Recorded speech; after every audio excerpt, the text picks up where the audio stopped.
Welcome back. You are with RT. Now, the Iranian state broadcaster is reportedly saying it could take legal action against a leading European satellite provider for cutting off its programs. Now, this comes after 19 Iranian television and radio stations, including the largest English-speaking channel, Press TV, have been taken off the air in Europe, and that's the result of new EU sanctions on Tehran.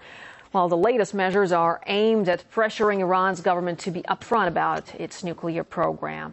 The restrictions are targeting Iran's banking sector, gas exports, and oil shipments.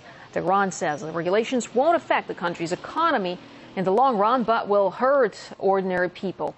Well, we can now get more on this from political analyst Sreeram Chaulia. Thank you very much, Mr. Chaulia, for joining us from India here in RT. Now, why was the media targeted by the EU when the new sanctions are all about trade?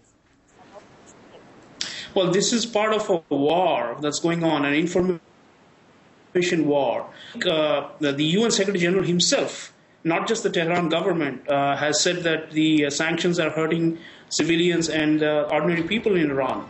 And I think this message will hurt if it goes out to the Western publics. And there's an attempt to cover it up and to keep up a consistent propaganda that this regime is the moment and that, they're under pressure from our nuclear sanctions are working, and that they have a program that must be dismantled when all of this is unproven. So this is the real crux of the matter.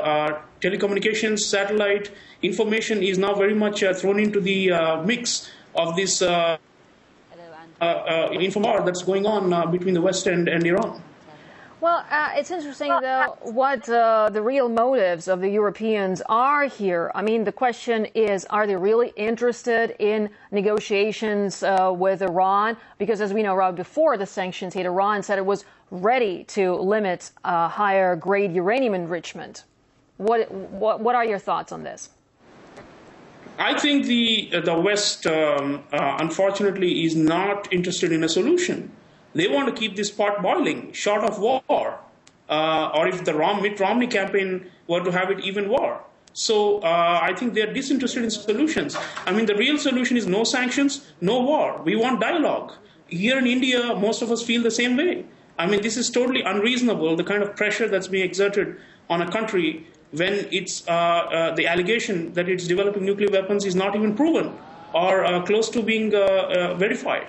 So I think this is all, an attempt to deviate the public away from solutions. War or sanctions are not leading to any solution. This impasse has been going on for years now, and we would like to see how we can move away from the threats of regime change and to this kind of warfare towards solutions.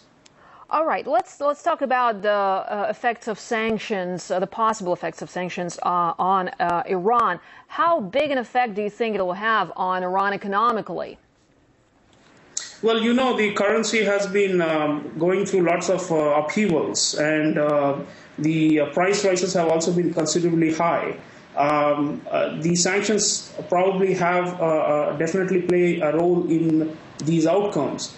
But I think I was recently in Iran, and I felt that they have the capacity to resist and to withstand this pressure for a considerable time.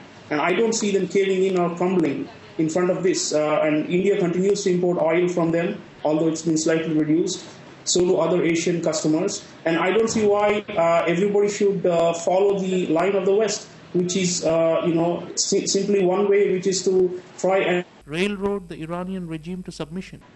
All right, Mr. Chaulia, thanks very much indeed for sharing your views with us here on the program. That was political analyst Sreeram Chaulia joining us from India.